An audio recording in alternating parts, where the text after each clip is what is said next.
because this is really important. Charging the beam katana, got to do that. Got to as much as possible, you know.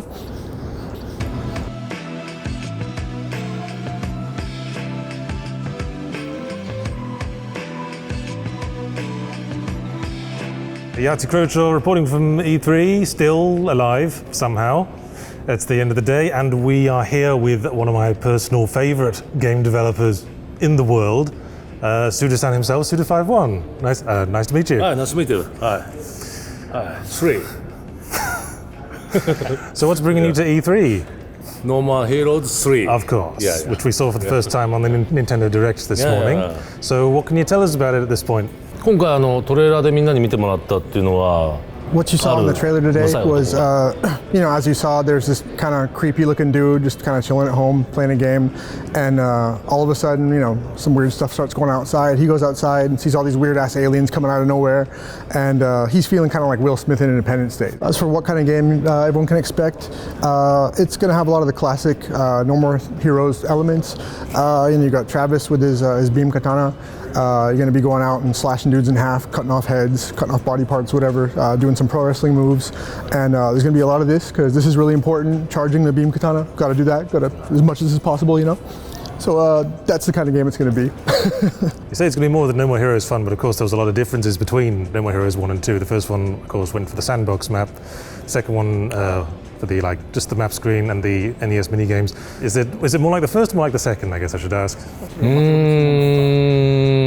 それは今すごくまだねコンテンツの中身はすごく言えないんですけども There's a lot about the game that we can't really talk about yet, partly because you know, some of it's secretive, and partly because there's a lot that simply hasn't been come up with yet. There are going to be a lot of the, again, the classic elements of the No More Heroes series, including sort of the sandboxes type elements of the first one.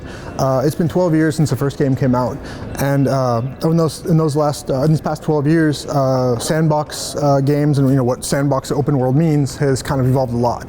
I mean, now you've got like some really super photorealistic games with like huge scale open world type levels and everything, and a Grasshopper, we simply don't have that kind of staff. I mean, there's not like 1,000 people working on the game. There's less than 100 altogether, including external contractors and stuff. So while we're not going to be able to make like for example, like a Red Dead Redemption type game, we do want to make the type of game that not only is, you know, a classic No More Heroes game that the fans are going to enjoy, but the kind of game that's got a lot of new, surprising stuff that people are going to be like, wow, this is the kind of thing you put in the game, you know.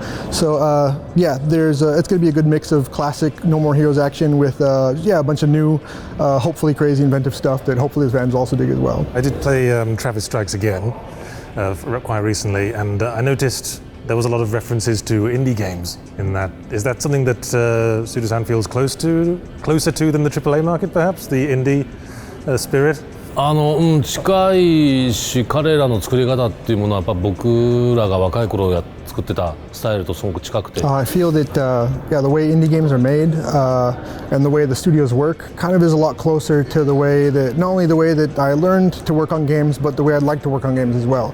Of course, you know, there's a lot of really cool people in the AAA studios as well, but there's a lot of really cool indie creators that I personally feel are just plain cool guys, you know, kind of guys I like to hang out with and everything. Also, the way that a lot of indie games feel as opposed to AAA games, you've got really, you know, basic graphics, play systems, whatever. You've got this sort of primitive, like instinctual sense of fun about them. You know, like the games I used to play when I was a kid at the arcades, just really simple controls, simple graphics and everything. But even without all this extra, you know, fancy stuff, somehow it just felt fun.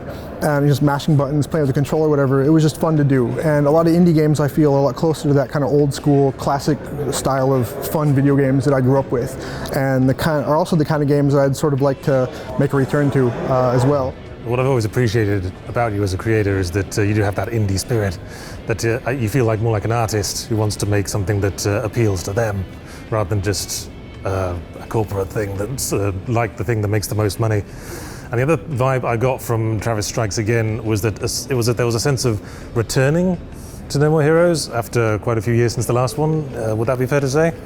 多分正しいと思うんですよね。でももちろんインディースピリッツはすごく嬉しいです。 I do feel that the whole kind of, you know, a return type vibe that you got from TSA, I'd say that's about right, yeah.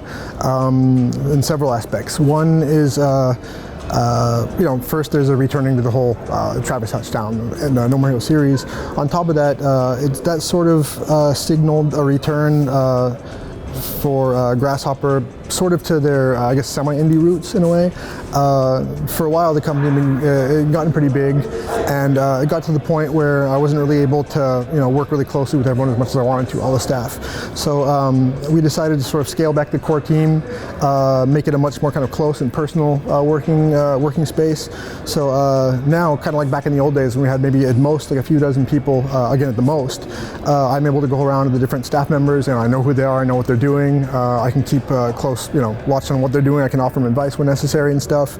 And so yeah, it has gotten a lot closer to the old school indie style we used to work in, as opposed to like a more AAA huge developer, whatever. Another thing is, I do want to make the kind of games that I want to make, and I want to make the kind of games that I think would be fun. I also want to make the kind of games that will sell too, because otherwise, no money. So that while selling games is important, what's most important is, after all, making the games that I want to play and the games that the fans want to play as well. So I'm really looking forward to getting back to No More Heroes 3 for that. Not just getting back to the series itself, but again, kind of further getting back to our indie roots, making the game with a small core team that consists of a few veterans who I have the pleasure of working with for the first time in a long time, as well as a few new members who I'll be working with for the first time. And I think we can do some really cool stuff with this team we got put together, and I really hope the fans enjoy what we got put together too. All right, well, I think that's all we have time for, so thank you very much for your time. We're talking about No More Heroes 3, so that sounds like something to look forward to.